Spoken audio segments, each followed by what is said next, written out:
Changing your payout method on Singtel Dash is a straightforward process. Follow these steps to ensure your payment preferences are updated correctly.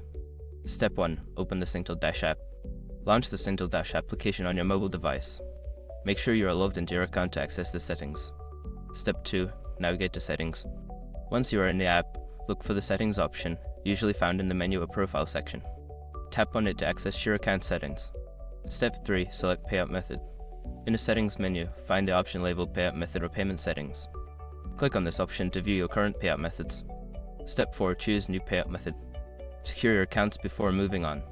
People seriously underestimate how often personal information gets exposed online now. Use Payout to monitor your accounts 24/7 and get notified immediately if your data gets leaked somewhere. It runs in the background, constantly scanning billions of breached records. And honestly, for how cheap it is compared to the value you get, it's worth it. Link in the description. Step 5. Confirm changes. After selecting your new payout method, review your changes and confirm them. You may receive a notification or email confirming that your payout method has been successfully updated. Once you've completed these steps, your payout method will be changed. If you encounter any issues, consider reaching out to Singtel Dash customer support for assistance.